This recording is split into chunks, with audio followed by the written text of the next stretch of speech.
"You're not the one they're here for," my father said, smiling like he had already won. But then the security officer at the Pentagon looked past him, straight at me, and suddenly his smile disappeared. That moment didn't begin in Washington. It didn't begin with polished shoes, military badges, or men in dark suits whispering into radios. It began in Charleston, South Carolina, in a yellow house with cracked porch steps, a magnolia tree in the front yard, and a father who believed sons were born to carry a family forward, while daughters were expected to be grateful for whatever space they were given. My name is Rebecca Hayes. I am 39 years old now, though for most of my life I felt like I had been born waiting for someone to notice I was in the room. My father, Richard Hayes, was not the kind of man neighbors would have called cruel. He paid the mortgage, kept the lawn trimmed, shook hands at church, and never missed a chance to tell people that family meant everything to him. From the outside, we looked ordinary, even respectable. But inside our house, family meant Ethan. Ethan was my younger brother by 5 years, and from the day he was born, the whole gravity of our home shifted toward him. I remember being 7 years old, standing at the edge of my parents' bedroom door while relatives leaned over his crib, laughing and saying he had my father's strong chin, my grandfather's eyes, the Hayes name written all over him. I didn't understand everything then, but I understood enough. When Ethan cried, everyone moved. When Ethan laughed, everyone stopped to listen. When Ethan took his first steps, Dad carried him around the room like a champion crossing a finish line. When I brought home a blue ribbon from the school reading competition, Dad looked at it for a second and said, "That's nice, Becky," before turning back to Ethan, who had just thrown a plastic football across the living room. I learned early that disappointment could be quiet.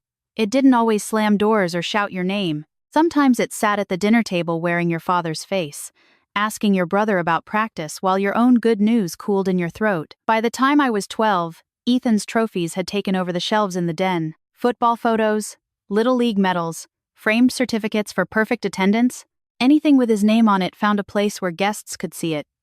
My report card stayed folded in my backpack. My spelling bee plaque ended up in a drawer. My science fair ribbon hung on my bedroom mirror because there was no room for it downstairs, or at least that was what my father said.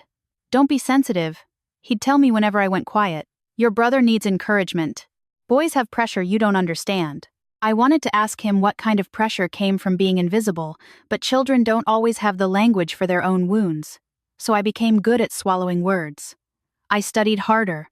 I woke up earlier. I helped my mother in the kitchen, folded laundry, cleaned up after Ethan's friends, and earned grades that teachers praised with raised eyebrows. "Rebecca has discipline," they would tell my parents. "Rebecca is going places." My mother, Margaret, always smiled when they said that. My father usually nodded politely, then asked whether Ethan's coach had called. My mother was the only person who saw the whole shape of me. She taught 2nd grade at a small elementary school, and she had the kind of patience that made restless children feel safe. She never fought my father loudly. She wasn't dramatic, but when she looked at me, I felt known. Not praised exactly, not spoiled, just seen. On nights when Dad and Ethan were at games, she and I would sit at the kitchen table with mugs of hot chocolate, and she'd ask about my books, my essays, the things I wanted but rarely said out loud. "You notice things other people miss," she told me once. I shrugged because I didn't know if that was a compliment. She reached across the table and tapped my notebook. "One day, that will matter more than you know." I didn't believe her then. I wanted simpler things. I wanted Dad to come to my debate tournament without having to be reminded. I wanted him to know the name of my favorite teacher. I wanted him to say my name with the same warmth he used when Ethan walked into the room wearing a muddy jersey. Once, when I was 14, I won a statewide essay contest about public service. The school invited my parents to the ceremony. Mom wore her blue dress and took pictures until I begged her to stop. Dad arrived late, still in his work shirt, because Ethan's team had an extra practice. When my name was called, I walked across the stage and saw my mother standing, clapping with both hands pressed together like she was praying. My father clapped too, but his eyes kept dropping to his phone. Afterward, in the parking lot, I held the certificate against my chest and waited for him to say something that would stay with me.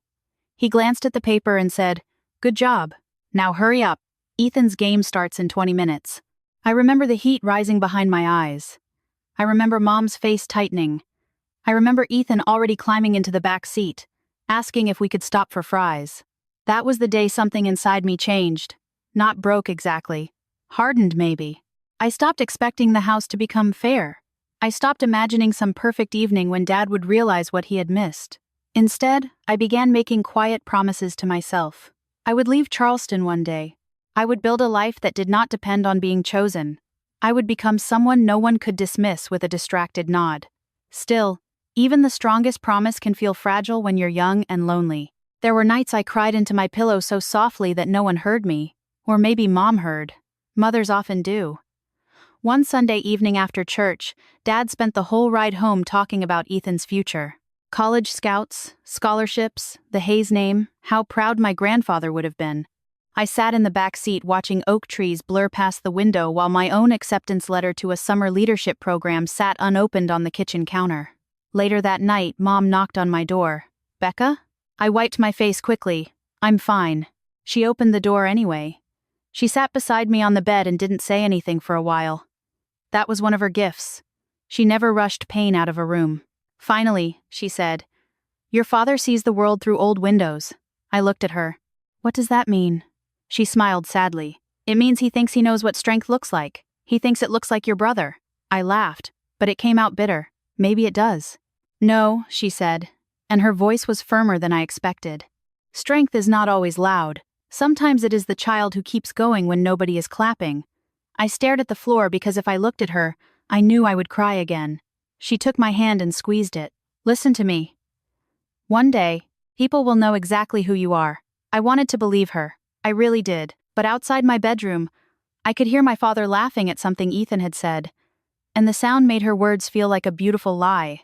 Years passed that way, with my mother's faith trying to hold back my father's blindness. In high school, I became the girl teachers trusted with responsibility, the girl classmates asked for help, the girl who volunteered at the library, led student council projects, and stayed after school to tutor freshmen who were too embarrassed to ask anyone else. I didn't party much. I didn't have time. At 16, I started working weekends at a bakery near King Street because Dad said money was tight whenever my needs came up, though somehow there was always money for Ethan's camps, gear, cleats, and travel fees. I bought my own test prep books. I paid for my own college application fees. When I needed a laptop, I saved for 8 months. Dad called it character building. Maybe it was. Or maybe that was just what people say when they don't want to admit they made a child carry more than she should have. Ethan wasn't a bad person then. Not really. He was just spoiled by attention he never had to question. He moved through the world, assuming people would rearrange themselves around him because at home, they always had. Sometimes he teased me in front of Dad, calling me Sergeant Rebecca because I kept schedules and made lists. Dad would laugh and say, "Your sister does like acting important." The joke was small, but it found soft places. Acting important. That was what he thought my discipline was. An act. A little girl's attempt to compete with the son who mattered. Senior year should have felt like escape, but it felt heavier than I expected. College brochures covered my desk. Scholarship deadlines filled my calendar. My guidance counselor told me I had a real chance at schools far beyond South Carolina. For the first time, the future felt like a door opening. Then, one Tuesday in October, I came home and found my mother sitting at the kitchen table with a hospital bracelet around her wrist. She smiled too quickly when I walked in. Dad stood by the sink, silent. Ethan was in the den, playing video games like nothing had changed. "Mom?" I asked. She reached for my hand. Her fingers were warm, but her face looked tired in a way I had never seen before. "It's just some tests," she said. "Nothing for you to worry about yet." Yet. That one word landed inside me like a stone.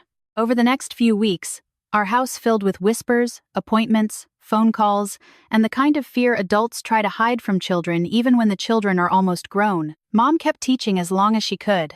She kept packing lunches, folding towels, asking about my essays, smiling at Ethan's stories. But I saw what others refused to see. I saw how slowly she climbed the stairs. I saw the medicine bottles multiply. I saw my father become short-tempered and restless because he did not know how to fix something that could not be fixed with money or control. One evening, after Ethan's playoff game, Dad came home angry because the team had lost. He complained about the coach, the referee, Ethan's missed opportunity. Mom sat quietly in her chair, pale and exhausted, while I washed dishes at the sink.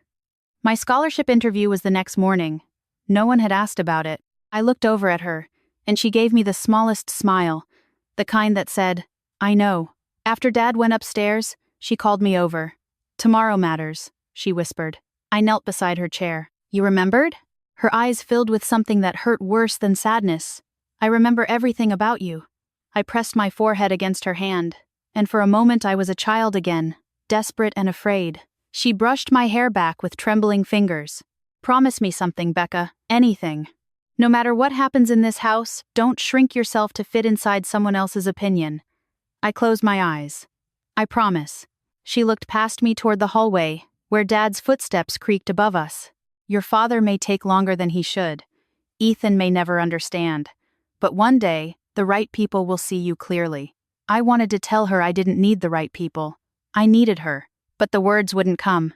She squeezed my hand once more and whispered, "One day, they will know who you really are." At the time, I thought she meant my family. I thought she meant Charleston. I didn't know she was speaking about rooms I had never entered, uniforms I had not yet worn, names I had never heard, and a future waiting far beyond anything my father could imagine. I only knew that my mother sounded certain, and for the first time in months, her certainty scared me more than her illness, because people only speak that way when they are trying to leave something behind. The day the doctors finally stopped using words like treatment, recovery, and options was the day I understood that adulthood sometimes arrives all at once. One moment you're still imagining a future where everything somehow works out, and the next you're sitting in a hospital chair listening to a man in a white coat explain that there isn't much time left. I was 17 years old when that happened. Most people my age were worrying about prom, graduation parties, and college acceptance letters. I was learning how to read medication schedules, understand insurance paperwork, and recognize the difference between a good day and a bad day just by looking at my mother's eyes. The strange thing about serious illness is that it changes everyone around it. Some people move closer, others drift away, some become stronger, others hide behind routines because routines feel safer than fear. My father chose work, Ethan chose football, and I chose my mother, not because anyone asked me to. Not because anyone expected it, because every time I looked at her, I saw the one person who had spent my entire life seeing me. I couldn't imagine doing anything else. During those months, our house felt different, quieter, smaller somehow. The laughter that used to fill the kitchen became rare. The television stayed on longer than usual because silence had become uncomfortable. My father spent more hours at the office than ever before. Whenever he was home, he seemed restless, like a man trying to outrun something he couldn't escape. I don't think he knew how to handle fear. He had spent his entire life believing that hard work solved problems, that money solved problems, that effort solved problems. But cancer didn't care about effort. It didn't care about determination. It simply kept taking pieces of my mother away one day at a time. At first the changes were small. She became tired more easily. Then her appetite disappeared. Then her walks became shorter. Then the woman who had spent years caring for everyone else suddenly needed help standing up from a chair. Every change felt like a theft. Every hospital visit felt like a negotiation with something that never intended to compromise. Through it all, she somehow remained the strongest person in the house. I remember coming home one afternoon carrying a large envelope from Georgetown University. My hands were shaking before I even opened it. I had spent months applying for scholarships, writing essays, filling out forms late into the night after finishing work at the bakery. Part of me already knew what was inside, but I was too afraid to hope. When I finally opened it and saw the word "Congratulations" at the top of the page, I couldn't breathe for several seconds. Georgetown had accepted me. More importantly, they had offered financial aid. For a brief moment, I felt like my entire future had opened in front of me. I wanted to tell someone. I wanted someone to be excited with me. I found my father first. He was working in the garage. The smell of sawdust filled the air. "Dad," I said. He looked up. Georgetown accepted me. He nodded. "That's good." I waited. "And they offered financial aid." He wiped his hands on a rag. "How much?" I told him. He nodded again. "Well, that's helpful." Then he turned back toward the workbench. The conversation was over. 15 seconds. Maybe 20. Years of effort reduced to less time than it takes to heat a cup of coffee. The old disappointment returned, familiar as ever, but this time it felt different. Smaller. Maybe because I was tired. Maybe because I no longer expected anything else. Later that evening, I showed the letter to Mom. She was sitting on the couch, wrapped in a blanket. Her hands looked thinner than I remembered. Her face looked tired. But when she read the acceptance letter, something lit up inside her. Tears filled her eyes. She reached for my hand. "I'm proud of you." 3 simple words. 3 words my father rarely said. 3 words that somehow carried more weight than every compliment I had ever received from anyone else. I sat beside her for a long time that night. We talked about Georgetown. We talked about Washington. We talked about dorm rooms and classes and possibilities. For a little while, cancer disappeared. For a little while, she wasn't a patient and I wasn't a frightened daughter. We were simply a mother and child imagining the future together. Looking back, I think she understood how important that evening would become. Maybe she knew she wouldn't have many chances left. Maybe mothers always know more than they tell us. Spring arrived, but our lives did not become easier. The treatments grew harsher. The hospital visits grew longer. Some mornings, Mom couldn't get out of bed without help. Some nights I sat awake listening to her breathing from the room across the hall because I was afraid of what might happen if I fell asleep. Meanwhile, life outside our house continued exactly as it always had. Teachers assigned homework. Football games filled stadiums. People complained about traffic and weather and things that suddenly seemed very small. Grief has a strange way of changing your perspective. One evening after a particularly difficult hospital appointment, Mom asked me to stay with her after everyone else had gone to sleep. The house was quiet. Moonlight filtered through the curtains. She looked exhausted, but her eyes remained clear, strong, certain. The same eyes that had always believed in me. She opened the drawer beside her bed and removed a sealed envelope. My name was written on the front in her handwriting. "Take this," she said. I stared at it. "What's inside?" She smiled faintly. "A letter. You can just tell me." Her smile widened slightly. "Not this." Something about her tone made my chest tighten. "When do I open it?" She studied me for a moment. "When you need it." I hated that answer immediately. Not because it confused me. Because I understood it too well. The envelope felt heavier than paper should feel. I slipped it into my desk drawer later that night and tried not to think about it. But I couldn't stop thinking about it. Deep down I already knew why she had written it. I just wasn't ready to admit it. 3 weeks before graduation, the doctors recommended hospice care. I remember the exact moment because the word itself seemed impossible. Hospice belonged to other families, other stories, other people, not us, not my mother, not the woman who had spent her life helping everyone around her. Yet suddenly hospice became our reality. The weeks that followed felt unreal. Time slowed down. Every conversation felt important. Every meal felt important. Every smile felt important. I found myself memorizing details I had never noticed before.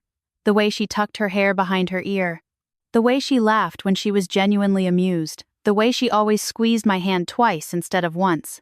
Part of me knew I was collecting memories. One night I sat beside her bed while rain tapped softly against the window. The rest of the house was asleep. She reached for my hand. Her fingers felt fragile. "Promise me something." My throat tightened immediately. "Anything. Don't spend your life trying to earn love from people who should have given it freely." Tears filled my eyes. She continued before I could respond. "Your worth isn't decided by anyone else's opinion." I nodded. She squeezed my hand gently. "Not your father's. Not Ethan's. Not anyone's."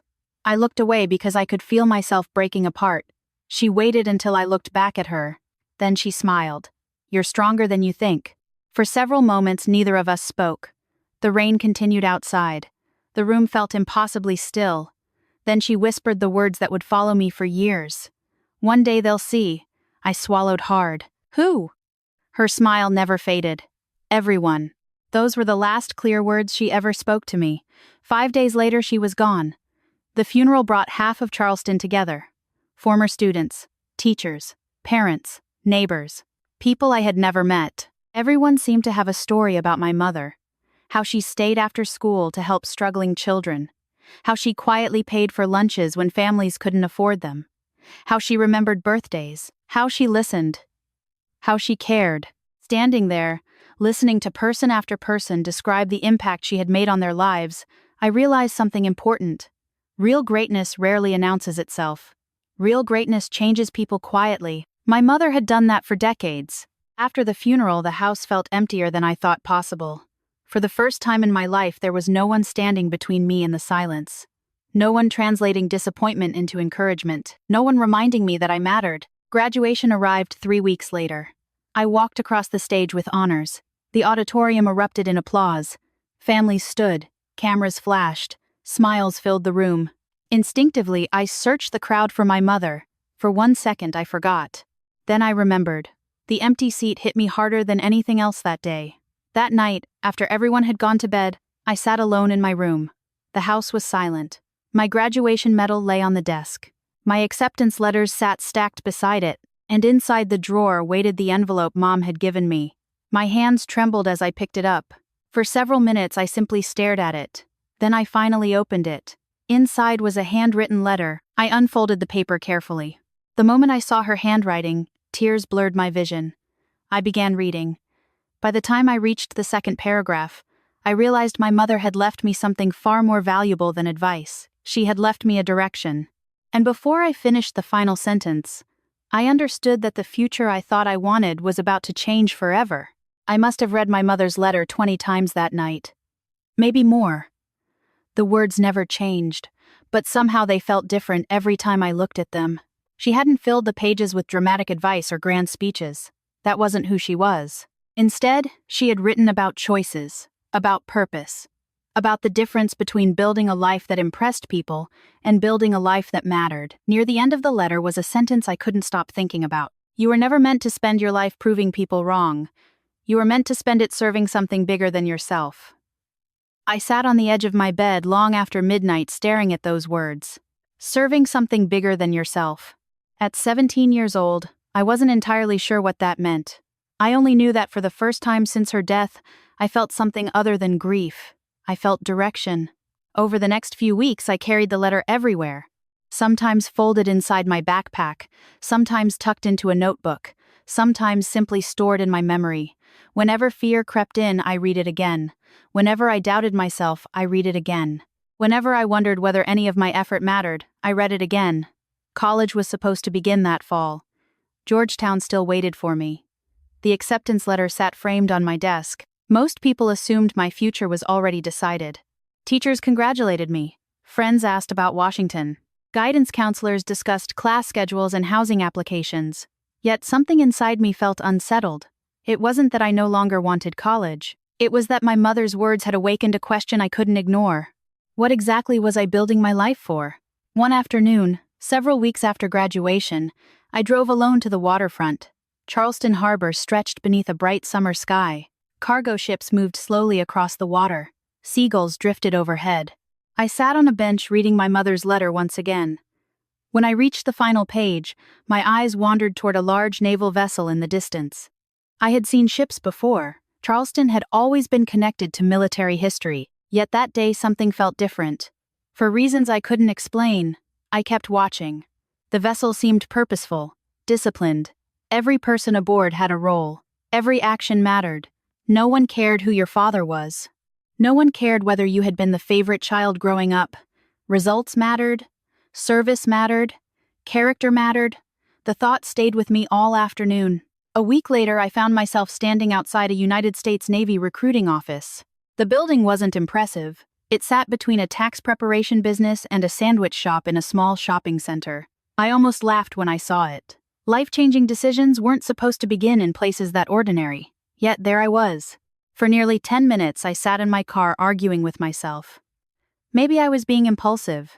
Maybe grief was clouding my judgment. Maybe Georgetown was the smarter choice. Eventually, I opened the door and walked inside. A recruiter looked up from his desk. He smiled politely. "Can I help you?" Looking back, I think that simple question changed my life. Nobody had asked me that question in a very long time. Not seriously. Not as though the answer mattered. I sat down across from him. We talked for almost an hour. He explained opportunities, educational programs, officer pathways, intelligence careers, leadership development, and service commitments. Most of it sounded overwhelming. Yet one thing kept standing out. The Navy offered something I had spent my entire life searching for. A chance to earn respect through merit rather than family expectations. Before I left, the recruiter asked me a question. "What are you hoping to find?" I thought about my father. I thought about Ethan. I thought about all the years spent trying to be noticed. Then I thought about my mother. Finally, I answered honestly. A future nobody can take away from me. The recruiter nodded slowly. That's a good reason. For the first time since Mom's death, I felt certain about something. Breaking the news to my father was another story. He stared at me across the kitchen table as though I had announced plans to move to another planet. The Navy? He asked. Yes. He shook his head. You got into Georgetown. I know. People would kill for that opportunity. I know. His frustration grew with every answer. Then why would you walk away? I could have explained. I could have told him about the letter. About purpose. About wanting to serve. About needing to discover who I was beyond everyone else's expectations. Instead, I simply said, because this feels right. He didn't understand. Maybe he couldn't. For most of my life, success had meant achievement in his eyes. Titles. Recognition.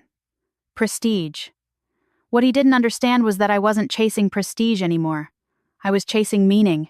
Ethan found the whole thing amusing. So you're joining the military? He asked one evening. Yep, he laughed. You? I looked up from my dinner. What does that mean? He shrugged. Nothing. I just can't picture it. Dad laughed too. Not cruelly. Just enough to remind me that neither of them truly saw me. Years later, I would remember that conversation. Not because it hurt. Because it revealed how completely they underestimated me. A few months later, I raised my right hand and took the oath. The ceremony itself was brief. A small room, a handful of recruits, families standing nearby. My father wasn't there. He said work was busy. Ethan had practice. I wasn't surprised. The only empty space that mattered belonged to my mother. As I repeated the oath, I imagined her standing beside me, smiling, believing, certain, the same way she always had. Training began shortly afterward. Nothing in my life had prepared me for the challenge. The physical demands were exhausting. The mental demands were worse. Every day tested something different. Endurance, discipline, adaptability, confidence, teamwork. Failure was common. Excuses were irrelevant. For the first time in my life, nobody cared whether I was someone's daughter. Nobody compared me to Ethan. Nobody knew anything about my childhood. It felt liberating. The Navy demanded performance. Nothing more, nothing less. Some recruits struggled with the structure. I thrived inside it. Years of disappointment had taught me discipline long before I arrived. Years of feeling overlooked had taught me how to work without praise. While others complained, I focused. While others doubted themselves, I prepared. Slowly, instructors began noticing. Not because I was the strongest, not because I was the loudest, because I was consistent, reliable, focused. During one evaluation exercise, an officer pulled me aside afterward. Hayes. Yes, sir. He studied me for a moment. You ever considered intelligence work? I blinked. No, sir. He smiled slightly. You should. The comment stayed with me. Over the following months, I learned more about military intelligence, analysis, investigation, strategic thinking, information gathering, pattern recognition. It fascinated me. More importantly, it matched strengths I had possessed since childhood. The same attention to detail that teachers once praised. The same ability to notice what others missed. The same quiet discipline my mother always recognized. For the first time, pieces of my life seemed to fit together. One evening after a long training exercise, I sat alone in my barracks room holding my mother's letter. The paper had already begun showing signs of wear from constant use. I smiled as I reread her words. Serving something bigger than yourself. Suddenly those words made sense. Not perfectly, but enough.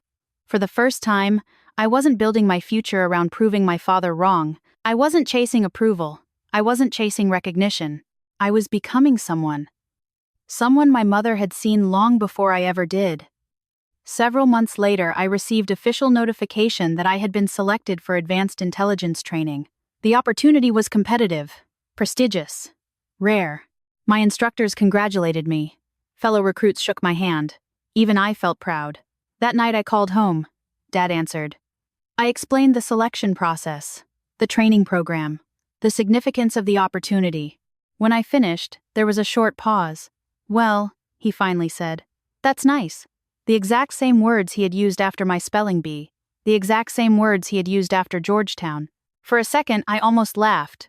Some things never changed. We talked for another minute before ending the call. Then I sat quietly staring at my phone. The disappointment I expected never arrived. Instead, I felt something surprising: freedom. Because for the first time in my life, his approval no longer determined my worth. I looked down at my mother's letter lying beside me. Then I smiled. What neither of us knew that night was that advanced intelligence training would open a door far larger than either of us imagined. A door that would eventually place me inside rooms most Americans never see. A door that would lead to one of the most elite federal investigative agencies in the country. And a door that would eventually bring me face to face with an invitation from Washington that would change everything. The first time I walked into an intelligence operations center, I felt like I had stepped into a different world. There were no dramatic movie scenes, no flashing lights, no agents running through hallways with classified folders tucked under their arms. Instead, there were rows of analysts, glowing screens, quiet conversations, and people carrying enormous responsibility without attracting any attention at all. I loved it immediately. Most people imagine intelligence work as something exciting and glamorous. The reality is far less dramatic and far more demanding. Success often depends on details no one else notices. A single inconsistency in a report. A pattern hidden inside thousands of pieces of information. A connection that seems insignificant until suddenly it isn't. The work rewarded patience, discipline, and observation. Those had been my strengths long before I ever put on a uniform. During my first year in advanced intelligence training, I learned something important. Many people perform well when they receive praise.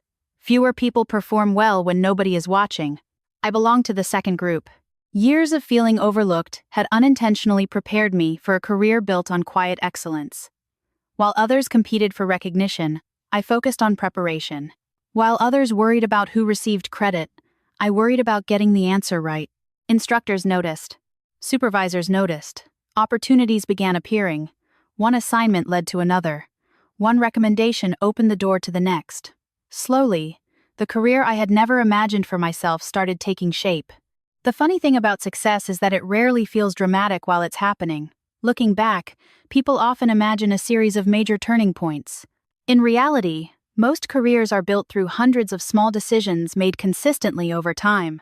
Showing up early, staying late, doing the work no one else wants to do, learning when nobody is forcing you to learn, improving when nobody is paying attention. Those habits became my foundation. Several years passed. I completed additional intelligence programs, served in multiple assignments, moved across different states, met leaders who challenged me, met others who inspired me. Some became mentors. A few became lifelong friends. For the first time in my life, I found myself surrounded by people who valued competence more than appearances. It felt strangely refreshing. Yet even as my career advanced, my relationship with my family remained largely unchanged. Dad still called occasionally. Most conversations lasted less than 10 minutes. He asked basic questions. How was work? Was I staying safe? Did I need anything? They weren't bad conversations. They were simply shallow. There was a wall between us, neither of us knew how to remove. Ethan's life followed a different path. Football eventually ended. The scholarships disappeared. The opportunities everyone once predicted never fully materialized. He bounced from one job to another, one business idea to the next. Some worked briefly. Most didn't.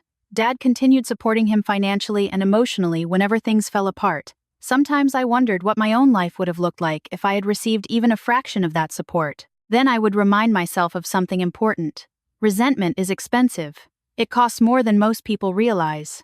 Over time, I learned to let go of comparisons. They served no purpose. My path was my path. His path was his. The older I became, the less interested I felt in proving anything. That surprised me. For years, I thought success would feel like revenge. I imagined becoming someone important and watching everyone who doubted me regret it. But real success didn't feel like revenge at all. It felt like peace. It felt like freedom. It felt like finally putting down a weight I had carried since childhood. Nearly 8 years after joining the Navy, I received an opportunity that changed everything. A senior officer called me into his office one afternoon. He closed the door behind me and motioned toward a chair. His expression was unusually serious. "Have a seat, Hayes." I sat down. He opened a file on his desk. "How familiar are you with NCIS?" The question caught me off guard. Of course I knew what NCIS was. The Naval Criminal Investigative Service handled some of the most complex investigations connected to the Navy and Marine Corps. Their responsibilities extended far beyond what most civilians realized. Somewhat, sir. He smiled slightly. Good. Then he slid a folder across the desk. Inside was information about a specialized recruitment program. My eyes moved across the pages. Interviews. Evaluations. Security clearances. Selection boards. Advanced investigative training. I looked up. Sir? You've been recommended. For a moment, I simply stared at him. Recommended. The word seemed unreal. By who? He smiled again. Several people. Years later, I would learn how many supervisors had quietly supported my candidacy. At the time, I had no idea. I only knew that another unexpected door had appeared. The selection process lasted months. Interviews. Assessments. Background investigations. Psychological evaluations. Every stage felt more challenging than the last. There were moments when I was convinced I wouldn't make it. Moments when I questioned whether I belonged there at all. Then I would remember something my mother once said. Strength is not always loud. Sometimes it's simply refusing to quit. So I kept going. Eventually the call came. I had been accepted. I still remember sitting alone in my apartment after hanging up the phone. The room was silent. Sunlight filtered through the blinds. My mother's letter rested inside the top drawer of my desk, where it had remained for years. I opened the drawer and looked at it. You were right, I whispered. The transition into NCIS marked the beginning of a completely new chapter. The work became more complex, more demanding, more consequential. Investigations crossed state lines. National security concerns entered the picture. The stakes increased dramatically. Yet, strangely enough, I felt more comfortable than ever. Every lesson from my childhood, every disappointment, every challenge, every hour spent learning how to function without validation. It all seemed useful now. Some cases required months of patience. Others required quick decisions under enormous pressure. In every situation, the same principle applied. Stay focused, stay disciplined, pay attention. Those habits served me well. Promotions followed gradually, never quickly, never easily. Each one represented years of effort rather than sudden breakthroughs. Along the way, I developed a reputation for something unexpected. Reliability. Supervisors trusted me. Teammates trusted me. Not because I was the smartest person in the room. Because they knew I would do the work. That reputation became more valuable than any title. Meanwhile, life continued moving forward. Dad grew older. Ethan started a family. Holidays came and went. Birthdays passed. Family gatherings remained polite but distant. Every now and then, someone would ask what I actually did for a living. The answer usually produced confused expressions.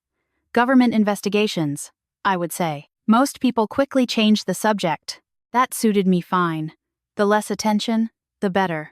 One Christmas, nearly 15 years after Mom's death, I found myself sitting across from Dad at the dinner table. Ethan spent most of the evening discussing a new business venture. Everyone listened attentively. Questions flowed. Advice flowed. Encouragement flowed. The scene felt strangely familiar, almost identical to countless evenings from my childhood. At one point, Dad finally turned toward me. "How's work?" I smiled. "Busy." He nodded. "That's good." Then he returned to Ethan's story. The exchange lasted less than 10 seconds. Oddly enough, it no longer hurt. Maybe because I understood him better now. People rarely change overnight. Some spend entire lifetimes trapped inside old beliefs. The realization didn't excuse the past, but it helped me stop expecting a different version of him to suddenly appear. A few months later, one of the most important investigations of my career landed on my desk. I can't discuss details even now.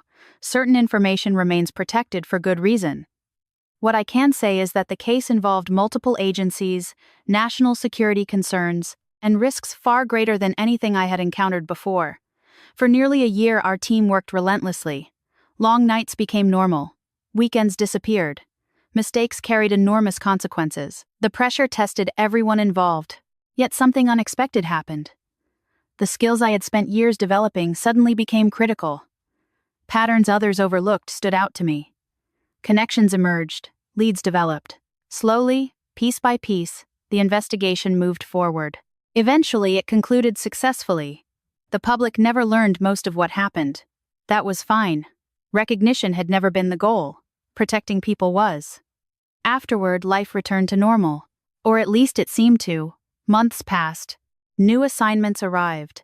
New responsibilities followed. Then one evening I returned home after an unusually long day. A large envelope waited inside my mailbox. The return address immediately caught my attention. Washington, D.C. I assumed it was administrative paperwork. Maybe a policy update. Maybe an official notification. I nearly tossed it onto the kitchen counter unopened. Instead, I made a cup of coffee and sat down. Then I opened the envelope. Within seconds, my heartbeat doubled. By the time I reached the final page, I realized I was holding something that had the potential to change far more than my career. Because someone in Washington had been paying attention for years, and they had just invited me to a ceremony where everything my father believed about his daughter was about to be challenged forever. For several seconds after opening the envelope, I honestly believed there had been some kind of mistake. I read the first page once, then again, then a third time. The words never changed. Neither did the official seal at the top of the document. My coffee sat untouched on the kitchen table while daylight slowly faded outside my apartment window. Normally, I was good at staying calm. Years of intelligence work had trained me to evaluate information carefully before reacting. But this was different. This wasn't a case file. This wasn't an operational briefing. This wasn't another assignment. This was an invitation from Washington, D.C., informing me that I had been selected to receive one of the highest civilian leadership recognitions connected to federal service and national security cooperation. The ceremony would take place at the Pentagon. Senior military leaders would attend. Federal agency directors would attend. Members of Congress would attend. I stared at the letter again. For a moment, I thought about my mother. I always thought about my mother during important moments. The framed photograph on my bookshelf showed her standing in our backyard years before cancer entered our lives. She was smiling at whoever held the camera, probably me. I looked at that picture for a long time. Then I smiled and quietly said the words I wished she could hear. "Mom," they noticed. The apartment remained silent, yet somehow I felt as though she already knew.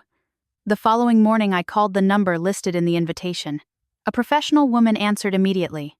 She verified several details and confirmed everything. No mistake. No misunderstanding. The invitation was legitimate. I was expected in Washington 6 weeks later. After hanging up, I sat at my desk trying to process what had happened.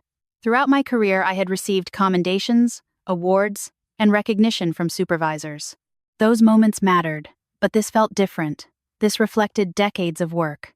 Years of service. Years of sacrifice. Years of quietly doing my job without expecting applause. Somewhere along the way, people far above my pay grade had been paying attention. That realization touched me more than the award itself. For most of my life, I had grown accustomed to being overlooked. Now the opposite was happening. By the end of the day, I faced a decision I had not expected. Should I tell my father? Part of me considered keeping the entire event private, not out of resentment. Simply because our relationship had never revolved around sharing personal achievements. We spoke occasionally. We visited on holidays. We cared about each other in our own imperfect way. But there were still large parts of my life he knew nothing about. In the end, I called him. He answered on the fourth ring. "Rebecca?" "Hi, Dad." We exchanged small talk for a minute before I mentioned the invitation. At first, he sounded confused. Then curious. Then increasingly interested. "The Pentagon?" he repeated. "Yes. The Pentagon? I laughed. "There isn't another one." Silence followed. Then another question. Then another. Then another. By the end of the conversation, he sounded more enthusiastic than I had heard in years. "That's quite an honor." I smiled. "I guess it is. Will there be generals there?" "Probably. Military leadership?" "Definitely." Another pause followed. "Do family members attend?" There it was. I had expected the question eventually. Sometimes. Would there be room for me? For a brief moment, old memories resurfaced. The spelling bee. Georgetown. Years of forgotten accomplishments. Yet the resentment disappeared almost immediately. Holding on to old disappointments had become exhausting long ago. "Yes," I said. "I think there would." His excitement was impossible to miss. 3 days later, he called back to tell me his invitation had arrived. For the first time in a very long time, he sounded genuinely excited about something connected to me. Not me exactly. The event. The Pentagon, the prestige. But it was still progress. A week before the ceremony, I drove back to Charleston. The old house looked smaller than I remembered. Age does that. Memories grow larger while buildings somehow shrink. Dad greeted me at the front door. His hair was almost completely gray now. The lines around his eyes had deepened. For the first time in my life, I saw not just my father but an aging man carrying his own regrets and disappointments. Ethan happened to be visiting with his wife and children. The house felt lively, familiar, comfortable. We spent the evening drinking coffee around the kitchen table. The conversation remained pleasant. Ethan asked about travel. The grandchildren asked questions about Washington. Dad asked about the Pentagon. Mostly the Pentagon. Who would attend? What would happen? What exactly was the award for? The more questions he asked, the more invested he seemed to become. At one point, Ethan laughed. "Dad's more excited than you are." Everyone laughed, even me. The irony wasn't lost on anyone. That night I stayed in my old bedroom. Most of my childhood belongings had disappeared years ago, but one item remained. A small wooden box inside the closet. I opened it carefully. My mother's original letter still rested inside. The paper had yellowed slightly with age. The fold lines had become softer, yet her handwriting remained perfectly clear. I sat on the edge of the bed and read it again, the same words that had guided me through every major decision of my adult life. The same words that had carried me through grief, disappointment, uncertainty, and success. By the time I finished reading, tears filled my eyes. Not because I was sad. Because I wished she could see what was coming. She had believed in me long before anyone else did. Long before the Navy. Long before intelligence training. Long before NCIS. Long before Washington. Somehow she had seen the person I would become years before I saw her myself. The following week arrived quickly. Before I knew it, Dad and I were boarding a flight to Washington. The entire journey felt surreal. At the airport, he proudly told strangers we were attending an event at the Pentagon. Several people congratulated him. He accepted their congratulations with obvious satisfaction. Watching him reminded me of the father I had grown up with, a man who valued recognition, status, achievement. Yet for the first time, I no longer felt frustrated by it. People rarely become entirely different. They simply become more honest versions of themselves as they age. Washington welcomed us with bright skies and cool air. Even after years of travel, the city still carried a unique sense of importance. History seemed to exist on every corner. Monuments rose above tree-lined streets. Government buildings stretched across entire blocks. Everywhere you looked, decisions were being made that shaped the lives of millions. We checked into our hotel that evening. The lobby buzzed with military personnel, government officials, and invited guests. Dad seemed to enjoy every second of it. Whenever someone asked why he was in Washington, he proudly mentioned the Pentagon event. Sometimes he mentioned me immediately. Sometimes he didn't. Either way, I found myself smiling rather than judging. Life becomes easier when you stop expecting perfection from imperfect people. The next morning I woke before sunrise. Years of service had permanently rewired my internal clock. Standing beside the hotel window, I watched the city slowly come alive. Cars moved through quiet streets. Lights flickered on inside office buildings. Somewhere beyond the skyline stood the Pentagon. A strange calm settled over me. Not excitement, not anxiety, gratitude. Whatever happened later that day, I had already won. Not because of the award, because I had become the person my mother always believed I could become. Around mid-morning, we left for the ceremony. Dad adjusted his tie at least 4 times during the drive. Every few minutes, he checked his invitation again. By the time we approached the Pentagon security entrance, he looked almost proud enough to burst. I couldn't help smiling. For a man from Charleston, being invited into one of the most secure and important buildings in the world felt extraordinary. We joined a line of guests moving toward the registration area. Military officers, senior officials, agency representatives, decorated service members. The atmosphere carried a mixture of prestige and anticipation. Dad seemed completely absorbed in it. Then we approached the check-in desk. He removed his invitation immediately and held it up with unmistakable pride. The young security coordinator scanned it and smiled politely. Dad nodded as though he belonged there. Then he glanced sideways at me. A familiar smirk appeared, one I hadn't seen in years. "Funny, isn't it?" he said. "All these important people, and you're probably just here because somebody needed a representative from your office." The comment wasn't cruel. Not intentionally. But decades of history sat behind those words. The old assumptions, the old blindness, the old belief that truly important people were always someone else. For a brief second, the 17-year-old version of me returned. The girl standing with a spelling trophy nobody cared about. The girl holding a Georgetown acceptance letter nobody celebrated. Then the moment passed. Because I wasn't that girl anymore. I smiled calmly and handed my own invitation to the security coordinator. She scanned the code. The machine beeped. Her expression immediately changed. She looked at the screen, then at me, then back at the screen again. The smile vanished completely. For several seconds she simply stared. Then she straightened abruptly and reached for a radio on her shoulder. "Sir?" she said quietly. "She's here." I followed her gaze across the room. A 3-star admiral standing near the entrance immediately turned around. And the moment I saw him start walking directly toward us, I realized something extraordinary was about to happen. For a moment, nobody moved. The admiral stood nearly 30 feet away when the young coordinator spoke into her radio. Yet the instant he heard the words, he turned toward us. Toward me, not toward the line of guests. Not toward the elected officials arriving through another entrance. Toward me, I watched him begin crossing the room with a purpose that immediately changed the atmosphere around us. Several officers nearby straightened their posture. 2 men in dark suits exchanged quick glances before stepping aside. Conversations slowed. People started looking in our direction. Beside me, my father frowned in confusion. I could practically hear the questions racing through his mind. The admiral continued walking until he stopped directly in front of me. Then, to my complete surprise, a warm smile spread across his face. "Special Agent Hayes," he said. "It's an honor to finally meet you in person." For a second, I simply stared at him. We had spoken virtually before, participated in conference calls, exchanged reports through secure channels, yet we had never actually met face to face. I extended my hand. "Thank you, Admiral." He shook it firmly. "We've been waiting for you." The words seemed to echo through the room. "We've been waiting for you. Not your father, not a politician, not a distinguished donor. Me." Out of the corner of my eye, I saw Dad standing completely still. His expression had frozen somewhere between confusion and disbelief. The Admiral turned toward him politely. "You must be Rebecca's father." Dad nodded automatically. The Admiral smiled. "You should be very proud." My father opened his mouth, then closed it again. No words emerged.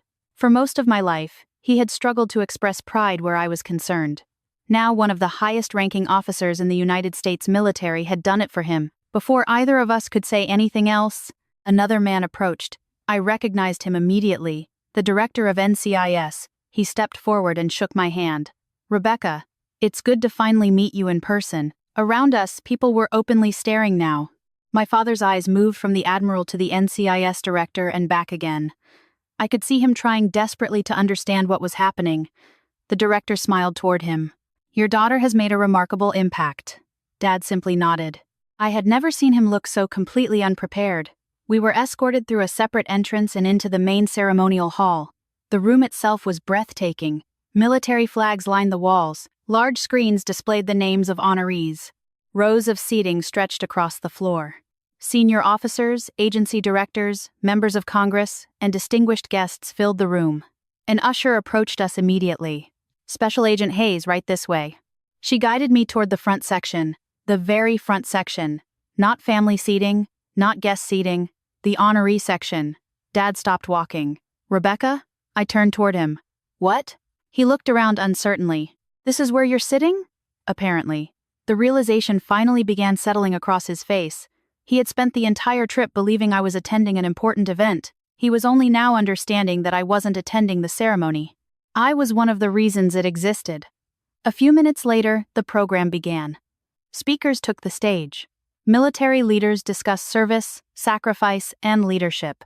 Agency directors spoke about cooperation between organizations responsible for protecting national security. The room remained focused and attentive. Yet every few minutes I caught my father glancing toward me as though he were seeing a stranger.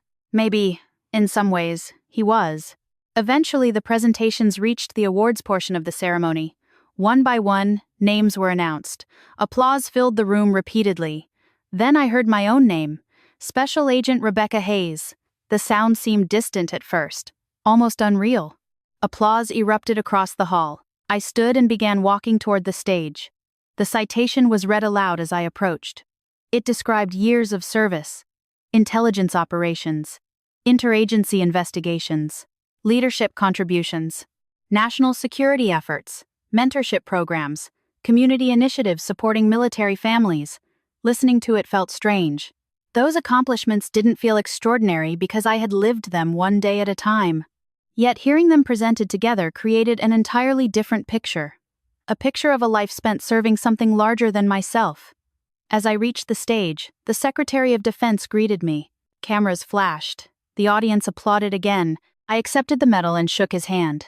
Then I turned toward the crowd. My eyes immediately found my father. He wasn't clapping politely. He wasn't smiling for appearances. His eyes looked wet. For the first time in my life, I saw genuine pride on his face.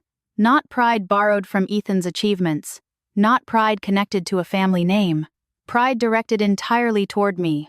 The moment hit harder than the medal itself.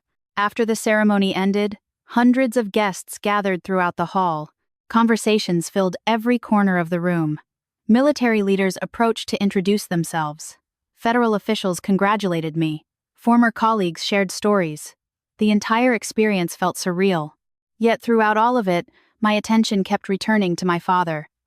He stood quietly near the edge of the crowd, not withdrawn, reflective, like a man reviewing decades of memories through a completely different lens. Eventually, the room began emptying. The Admiral stopped by one final time. "Congratulations again, Rebecca." "Thank you, sir." He shook my hand and then turned toward Dad. "You raised an extraordinary woman." My father lowered his eyes. For a moment, he looked almost embarrassed. After the Admiral left, silence settled between us. Finally, Dad cleared his throat. "I didn't know." His voice sounded smaller than usual. Older somehow. I looked at him. "Know what?" He laughed softly, though there was no humor in it. "Any of it." I didn't answer immediately. Because the truth was simple. He didn't know. He hadn't known when I was a child. He hadn't known when I worked 2 jobs to pay for college applications. He hadn't known when I joined the Navy. He hadn't known when I completed intelligence training. He hadn't known when I entered NCIS. And somehow, despite everything, hearing him finally admit it hurt less than I expected. "I know," I said quietly. We left the building together. The afternoon sunlight stretched across the Pentagon grounds. For several minutes we walked without speaking. Eventually Dad stopped near a small memorial garden. "I owe you an apology." The word sounded awkward, unfamiliar, like a language he had never spoken before. I waited. He stared at the ground. "I spent years believing the wrong things." His voice cracked slightly. "I thought Ethan would become the person I imagined." He paused. "And while I was waiting for that, I completely missed who you already were." The honesty in his voice surprised me. Not because it was dramatic, because it was real. For years I had imagined this conversation. Imagined anger, vindication, satisfaction. None of those feelings arrived. Instead, I felt tired. Not physically. Emotionally. Carrying old wounds for decades is exhausting. Eventually you stop wanting revenge. You simply want peace. Dad looked up. "Your mother knew." A smile touched my face immediately. "She did." He nodded. "She used to tell me all the time." I already knew the words before he said them. "One day you'll see what that girl is capable of." Hearing him repeat my mother's prediction nearly broke me. Because she had been right. Not about awards, not about recognition, about possibility. She had seen possibility before anyone else, including me. Several weeks later, Dad called and asked if I would visit Charleston. Together, we drove to the cemetery where Mom was buried. The afternoon was quiet. Birds moved through the trees overhead. A gentle breeze crossed the hillside. We stood beside her grave in silence. Finally, Dad removed something from his jacket pocket. It was the official Pentagon ceremony program. Without saying a word, he placed it carefully beside the flowers we had brought. Then he looked at her headstone. His voice trembled slightly. "You were right." Tears filled my eyes immediately. I should have listened. The simplicity of those words made them powerful. For nearly 20 years he had carried assumptions that prevented him from seeing his daughter clearly. Now those assumptions were gone. He turned toward me. "I wasted a lot of years." I nodded gently. "Maybe." He smiled sadly. "No, I did." Then he surprised me. "But I'm grateful for the years we still have." At that moment, I understood something important. The Pentagon wasn't the victory, the medal wasn't the victory, the applause wasn't the victory. The real victory was becoming the person I wanted to become, without becoming bitter along the way. The real victory was proving my mother's faith had been justified. The real victory was learning how to forgive. If you're listening to my story right now, maybe you know what it feels like to be overlooked. Maybe you've spent years trying to earn approval that never came. Maybe you've wondered whether your efforts mattered because the people closest to you never seemed to notice. If that's you, I want you to remember something my mother taught me. Never let someone else's opinion become your destiny. The people who underestimate you do not get to define you. Keep building. Keep learning. Keep growing. Keep becoming the person you were meant to be, because one day, the right people will see you. And even more importantly, you'll finally see yourself. If this story touched your heart, take a moment to share it with someone who needs encouragement today. Leave a comment telling us about the person who believed in you when nobody else did. And don't forget to follow the channel, subscribe, and turn on notifications so you never miss another story about resilience, second chances, courage, family, and the extraordinary strength hidden inside ordinary people. Because sometimes the greatest victories don't happen when the world finally notices you. They happen when you realize you never needed the world's permission to become extraordinary.